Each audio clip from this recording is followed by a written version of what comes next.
Hello and welcome to another episode of Off the Rock with me, John Ferguson. Bienvenidos a todos, señoras y señores. Este es la podcast de YouTube de Off the Rock. Es un día muy especial porque hoy nosotros hablamos con un persona de argentino de rugby y es muy chévere porque es muy bacano, es un muy buen escritador.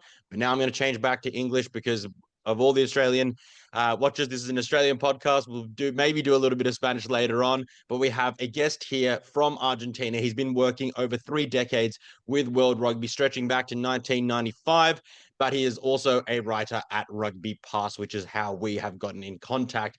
Frankie Deges, thank you so much for coming on, and I brought you on for your Argentinian expertise. How are things in Argentinian rugby? How are you? And how are you seeing this Argentinian side coming on over all the way over the Pacific to Australia? Welcome, Frankie. Hi, thanks, John. Let's keep it in English. Your Spanish is not as good as my English. Let's put it that way. But I got what you said, so thanks for the introduction. And yeah, I'm not going to throw my CV, but World Rugby has been just one of many people I've worked for. I still do stuff with them, and I'm very very thankful for a lot of the opportunities I had. But I've been a writing prostitute for many years, writing for as many publications as I can. Now, the scene has changed a bit, but yeah, RugbyPass is an outlet that still takes my stuff. So so good on them. Yeah, no, it's a great place to write because thankfully we get to reach a lot of people with our writing, and it is such a massive website which covers much of the world of rugby, where other publications, at least in Australia and the UK, don't. So it is really awesome to get that kind of exposure to a wide plethora of rugby, and that includes the Americas. So please tell us a little bit about what you're seeing in build in this Argentinian side under Felipe Contepomi in the TRC from the All Blacks block now moving into the Australian one. Well, the All Blacks series was a bit hot and cold because the first test, um, I guess, not all that was aimed to be achieved was achieved. But the second test, I think, was probably one of the best performances, overall performances. Maybe not in the beauty of the game, but in the way they played and in the way they they controlled the All Blacks. Um, we used to say that to beat the All Blacks, uh, you needed your best ever game and you needed their worst ever game. And that's no longer true because Argentina played a very good game and the All Blacks just couldn't play because of Argentina. Not because they were not into it or not because they had a day off. They were just not allowed to do stuff. So Mm. so in a way, and I mean, I'm seeing, and I've spoken about with New Zealanders, the way they've stuck it to the All Blacks after the loss. And truth is, Argentina would have beaten anyone that day. The way they prepared, the way they controlled the game, the way they mapped it out and they executed it. And in saying that, Felipe Contepomi has slowly become a very good coach. He's done his apprenticeship. He did 2 years with Michael Cheika, but it is my understanding, and I'm not a big fan of Michael Cheika in any way, but it's my understanding that by the end of Cheika's tenure in France, it was Felipe that was running the team in terms of on-field preparation. Maybe Cheika was doing some other stuff, but they were so secretive that even being there and even trying to uh, understand what was happening, we were just shut out. So maybe that's the Cheika Mm. way. Or he did give us the how would I put it, the respect of trying to speak our language, but Mm. yeah, I don't know. That was also a ploy of his. But Mm. I mean, we're deviating from your question. Sorry. It's No, this is Felipe. great. I mean, I really appreciate Yeah, you no, I giving us know that this. information. Yeah, and this is what generates headlines. Argentine journalist doesn't like Michael Cheika, but no, it's not about that. It's about how Felipe did his apprenticeship and how he's gotten better with it, and in fact, when he first started in Argentina as a coach, it wasn't a very happy tenure. And then he went to Ireland and he spent a number of years there, again, learning the trade, getting better. He's born into rugby. His father played for Argentina. His father managed Argentina. His father is still a very well-known figure in Argentine circles. And then his two older brothers were good players. One of which became a priest, so he stopped playing quite young. And then his twin brother also played for Argentina. So I mean, you're talking about someone that knows the game inside out, Mm, and he's just proving to be an incredible coach. I mean, he's already beaten the All Blacks twice as a head coach and once as an assistant coach. So yeah, mm, it's I think the big challenge now with Argentina, and it's been the challenge for quite some time, is consistency. The big issue with Argentina is that they're not consistent. They beat the Lions in Dublin, and that was great. And not only the winning, because before it was about just the winning. Now it's the winning and how they play, and they're playing good rugby, and they have moments of really good rugby. But then they went and they just squandered, or they were not able to compete in the way they should have against an England side that didn't have the Lions. Was a very good England side, but Argentina was expected to do a lot more, mm. and it didn't happen. So again, it's hard to gauge what Argentine team will show up, which I'm answering one of the questions you're going to ask me at some stage is what should we expect from Argentina?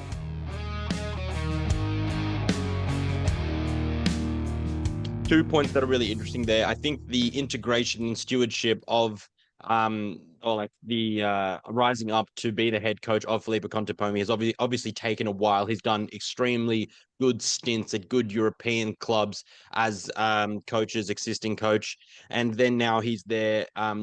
How do you feel that he particularly differs in what Michael Cheika brought to the Argentinians? He has his style. What is Felipe Contepomi extremely different in what he does, or does he have a difference? Again, it's hard to tell because they were, we say, secretive. They say they Mm, were working amongst themselves, and they didn't want to. I mean, why open up nowadays? mm, It's about opening up, maybe yep, showing. I mean, maybe not showing. I mean, the All Blacks don't tell you exactly what they do, but at least they tell you what they're up to on tour. I think the Wallabies also have a media unit that's also very very open, and you see it in the Women's World Cup how we know what's happening and whatever, mm, and that also is probably showing the hand of the coach. So and nowadays, I mean, I did a lot of touring myself, because in the old days you could, I mean, be close to the players, get the stories, talk to the right people, etc. Now it's 15 minutes and you're gone. So it just doesn't make any more sense. And mm, and in saying that, then it's hard to, you only have to analyze what you see, and you see 80 minutes and you don't know if that's what they went out to do, if they failed yep, in what they were asked to do, and etc. etc. So in a long kind of answer, I'm just saying that I wouldn't really know what the main difference is. What I will say is that a number of players on and off the record have mentioned that in Rugby World Cup it was Cheika that was sorry, it was Felipe that was basically running the team on field.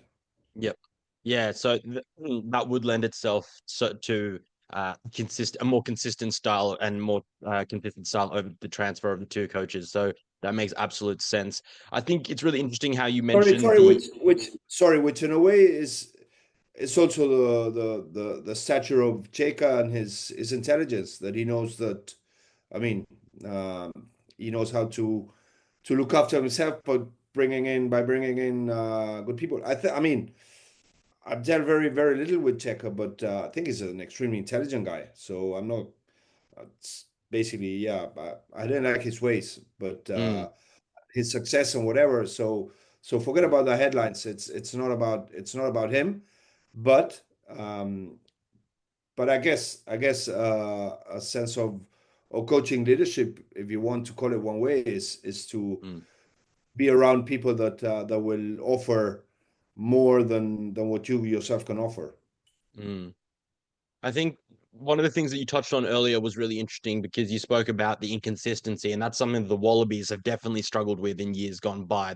We've played a great game and then we've played a terrible game, and you only need to go back 12 months to the last time we played the Argentinians in the rugby world, in the rugby championship, and we won 20 to 19, and then we lost by 30, 40 points to the Argentinians the week after. So um, that's we in Australia are no strangers to that dilemma, but that has evened out since then. We haven't had a result that's been that big. We haven't had a big fluctuation. You look at the you look at the rugby championship after that against the All Blacks, the scores weren't major. You look at the spring tour, we didn't have any major blowouts, and any game where we got lots of points scored against us, we matched that score. So it was we're definitely getting towards that consistency, which is really assuring from our point of view. That remains to be seen now on this Argentinian leg. I would just like to ask before we head into kind of total preview of squad, etc. What do you think it's about New Zealand that Argentina managed to kind of unlock, because that kind of frightens me to an aspect, because we do kind of play an element of a similar game in here in Australia, and that's kind of what we've been criticized, that because it's only us in the rugby championship plus Fiji as well, we end up playing a very mirrored style where we neither one of us have rush defenses. We play very similar attacking shapes. We have a New Zealand coach right now. Is there a reason? Is there something in the New Zealand game that the Argentinians just are able to really pick at and unlock? Because that could be a frightening element for the Wallabies. No, I think that the main thing that was unlocked the first time they beat him, it's like, hey, we can beat them. They're no longer the demigods that Argentine rugby thought the All Blacks were, and Mm. they had been an element of that. And in fact, I mean, and what if the what ifs are a futile exercise? But what if Argentina had beaten them in 1985, and we were it was just the, I won't say stupidity, it was the selfishness of the number eight that wanted to pick up and score with a scrum that he was already in goal. He only just needed to drop on the ball, as it had already crossed the try line, but he wanted to, I don't know, get in the front cover of a magazine or whatever.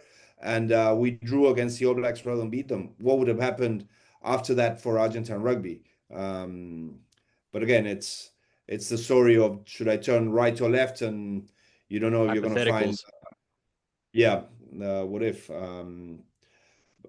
But um, but yeah, I guess it's basically, geez, we can beat them, Mm, and the feeling of we can beat them, and then it just happened the way. And in fact, the four wins, none of them have been the luck of the draw. None of them the luck of the bounce. None of them have been. Um, yeah, I mean, we should have won. The first one in Sydney 2020 was just an incredible feeling, and the way the team just built on that, and everybody remembers then Captain Paulo Matera just standing up for his team, and I think, and it's something I've never been able to confirm, but I do believe that I don't know if you remember the situation when there was a bit of a scuffle, and then very very vocally and very loud, so that the ref I Mike, play for my country. I represent my I play for country. my country. Yeah. You got to respect that and whatever. That seems so much out of the Michael Cheika songbook.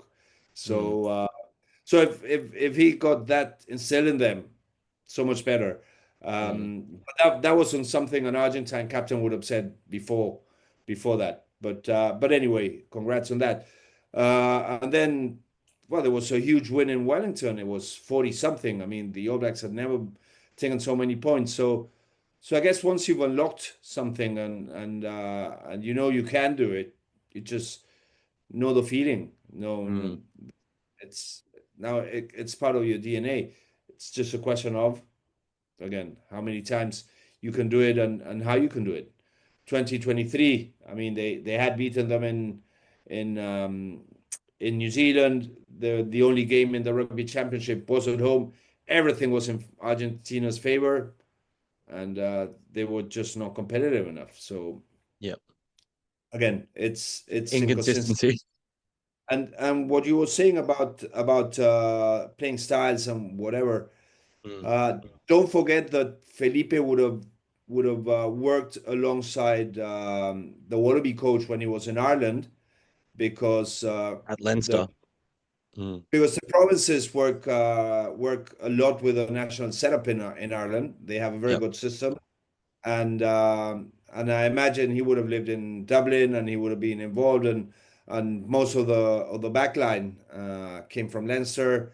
So, and they say that the Wallaby coach is a great guy and a very friendly guy, and I've only heard very good things from him, Mm. from former Argentine coaches. So yeah, they would have worked or discussed or talked the game uh, at length, so they know exactly who they're playing against. Yeah, I guess that insider information will be very helpful for the master and the apprentice. That is Joe Schmidt and Felipe Contepomi. Let's go straight into the Argentinian squad. Obviously, coming across with a few injuries, as everyone is in the rugby championship at this point. No Thomas Albanos, from what I understand. Are there any other major outs that we are unaware of here in Australia? No, not traveling is Albornoz is he got his small finger. It Yeah, just I think came someone off, and stepped on his hand. Yeah, yeah, I don't know exactly what happened, but it looked really painful. So he had an operation. It's still yep, unclear I mean, the Pumas are going to be on tour for 5 weeks, because they fly from Australia to South Africa. They play yep. a game there, and then they finish the rugby championship at home in London. Um, so they're going to be together as a block for 5 weeks away, and there's the hope that he might rejoin the squad at some stage. Then of the recent squad, no Pedro Delgado, Mhm. the tight head. There isn't a reason given why he's not there, but he's moving to Europe after the championship. Maybe he's been given leave of absence to go and sort things out, but there's no explanation on that. And then Emiliano Ofeli, but he's been out for quite some time. Yep. The the fullback winger, he's been Very good injured. goal He's kicker as well. very good goal kicker, and he's played a number of times against the Wallabies. But he had a big back injury he carried for a few years. He got an operation. He's out of a professional contract, but he's been around the team, and he's actually been playing for his local club. So again, they're they're taking him slowly, and they're doing the right thing. If anything, I think there's a lot of I don't know if the word is goodwill, but there's a lot of there's very good player management in many Yep. senses by Felipe, who's played. I mean, he's a World Rugby Hall of Famer. He's Yep. played, I don't know, 80, All over 80 the world. plus caps Yeah. all over the world. He's a doctor by trade, so yeah. I mean, yes. I guess you can't become a two-time member of the World Rugby Hall of Fame, but he's definitely doing stuff to earn his accolades as a coach. We'll give him Yeah, time no, though. it he is a great character, and by all means, I remember watching him back in the day, and so he could definitely cut it on the field. So he's doing great in the coaching box as well. So, Frankie, can you please tell me, who do you think are like the three most important players for this Argentinian side heading to Australia? Because from what I've seen, you've seen someone like obviously Matera, very spiritual leader, very leads from the front. You've got Montoya as well there in the hooking stocks, extremely accurate at line out time. But I've been extremely impressed by the halfback Garcia. I think that he's really matured in this last year, and the pace and the aggression and the willingness to run the ball from the base. I've just been so impressed with Garcia. We know what Santiago Carreras can do stepping in for Albanoz in the last game when Albanoz went down. But I also think that people have not quite realized how impressive Chocobaras has been at number 12, especially playing for Toulouse and obviously winning a premiership with them, or winning a French top 14 with them. So it's this back line is full of absolute world beaters. They really are. And you've got a pack full of great back rowers. You've got great hooking stocks as well. But who do you see as the three most vital players for this Argentinian block in Australia here now? Yeah, I mean, you mentioned most of them just now, but I think Gonzalo Garcia, the halfback, he's definitely coming of age. He took over late last year, and he just changed the speed of the game. The guy that was playing before him had slowed down. He wasn't getting much club time. I think he was in Wales. So Bertranu, Yeah, and veteran. now Yeah. he's not been selected. I mean, he hasn't said he's retired, so he's just not been selected anymore, and I don't think we'll see any more of him. Mm. But Garcia, he also did his apprenticeship. He did 3 years with the under 20s when our regional professional competition, which is Super Rugby Americas, when it started, he had no place in the Argentine franchise. So he actually went to the Colombian franchise.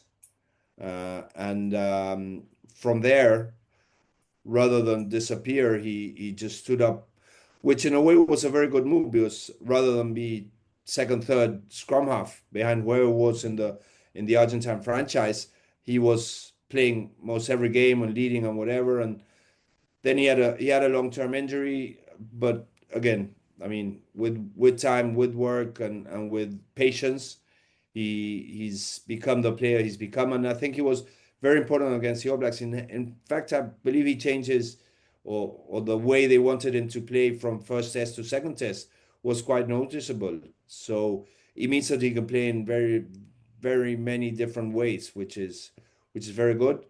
Then you mentioned Paulo Matera. We won't mention. He's been around for so long that everybody knows who he is, what he brings, and we mentioned him earlier. I think Santiago Chocobares. He's um, he's he's at times very crazy the way he commits to this game. Yeah, I mean, he What do you mean survived by the. that? He just puts his body on the line in a way that Yeah, I mean, it's not good for you, maybe. no, it's not a game I played many moons ago, but he played for Stade Toulousain for Toulouse. Mm. They don't get slouch players, so he's a regular there. He starts most games there. He's extremely efficient. He's extremely focused. He just the way he can defend in many different ways. The way he can attack in many different ways is just an asset, and he's one of the many reasons why Argentina is doing what they're doing. So, and I named just a forward, which is not the captain, which again we also know what he brings to the equation. But maybe Marco Kremer, whose beard is as scary as playing against him. I wouldn't want to be in a team that plays against a team that has him in front because he can chop you in half Yep. and you'll be hurting for months. Yeah, you're So straight to the hospital. yeah, so again, I mean, we've got a combination of very agile players, very slick players, very with very good skills, plus size, plus stamina, plus everything. It's just a question of will they show up this weekend or won't they? And Mm. that's consistency is a big question. Yeah, and I think players like Juan Martin Gonzalez, Juan Cruz Malia in the fullback region, Oviedo, obviously their back row lock, Rubiolo as well. They're all players that we've all met and we've been hurt by before. So there's no question. that they will bring a game that can challenge and can beat the Wallabies. It's going to be on a knife's edge. It really will be. But I think two guys that are going to be vital should they prove their fitness and Contepomi wanting selecting them is Mateo Carreras and Del Guy, because they're both proved to be such aerial threats and handfuls for the All Blacks. So do you think we'll expect it? It's in Townsville. It could get a little bit tropical up there in Queensland, but so it could get a bit dewy, a bit rainy, but by all accounts, it's going to be 30 degrees and hot. So I think that's something that Argentinians will probably be used to, at least playing at home in the summer, near the summer at least. What do you think we can expect a continuation of that contestable kicking game, or do you think they'll bring something else? Because the Wallabies proved that they were very fragile against the Springboks aerial assault. Felipe, and I think I've said it before, he's a very good coach. He's a very smart coach. And nowadays, I mean, there's so much analysis on the opposition that they'll definitely come up with whatever weakness they can exploit. They keep saying that the team focuses on themselves and not so much on the opposition. But to focus on yourself, you need to know where the key is. So they know that. You haven't mentioned Rodrigo Iscaro. Rodrigo Mm. Iscaro, he The sevens flyer. yeah, and again, speaking with the Argentine Sevens coach at one stage, he told me that he selected players for an X factor, and what he saw in Nigro in the under 19s once in the under 20s, sorry, was just his aerial game, Okay. and and he's just mastered it, and he's a master in the air. He's probably even better than Deli and Carreras. Even in saying that Carreras beat Jordan in the air, and there must be maybe 30, 40 centimeters difference in height. But it's But not a big man, but he's no, fast. Carreras is not a big man, which just shows what determination, guts, and passion brings you. Yeah. But we were covered in any different game style that Felipe might wanna attack. And again, he will have he will have many different options or areas which he wants to exploit against the Wallabies. And just going there now to the Wallabies, where do you see the Wallabies game being able to challenge this Argentinian side? Because they obviously beat a great Springbok side at Ellis Park for the first time in 62 years. And then they just lost to them in Cape Town the weekend following. Where do you think this Wallabies side has the ability to challenge the Argentinians? Primarily, I'm seeing a lot of great scrummaging work done by the Wallabies against the Springboks. They got almost parity there. And then that's something that the Argentinians struggled a little bit against the All Blacks. But maybe you're seeing something different. Yeah, I mean the Argentine scrum is a bit of a conundrum. We still carry that. We create the best scrummaging props, the Topo Rodriguez's of this world and whatever. And again, the game has just become so even, and it's a Mm. bit what I was saying about the All Blacks. They're so harsh about the All Blacks in New Zealand because they lose, but everybody knows everything. Everybody knows everything about the opposition. Everybody knows. I mean, no, in the old days, maybe the All Blacks had the had the rugby nous that no one else had because that was all they had. I mean, they had sheep and rugby, so they knew how to what you call it, get the wool out of the sheep, and they knew how to play rugby. Um, Now everybody can analyze and study the game, so you kind of lose that. And in saying that, what I'm saying is that the scrum is no longer the primal area for Argentine rugby, and Yeah. it still hurts when the Argentine scrum doesn't work because um, we we we were born and we grew with Argentine scrum was the best, and it's like, oh geez, but and in a way, it's not an area that it no longer defines a game. In the old Yes. days, we'd say that if you won the scrum, you had most of game won because it was a mental struggle, the challenge, and whatever. But you had so many knock-ons, you had so many stoppages that you had 50 scrums in a game. So you could exercise power. Not anymore. It's just a way of or restarting, not a way of putting major pressure against an opposition. It won't break you down if your scrum is not solid. As long as you can get some ball out of it, teams will survive. I think the Wallabies are going to be very dangerous from broken play. So Los Pumas will have to be very careful with any 50-50 chances. If there's any doubt, go to ground, regroup, restart. So we might see a slower game plan in a way, not Yep. so. Don't take any risks. Don't test the wings. Don't. Yeah, I mean, whatever they do, they would have to have the full confidence that it's going to come out.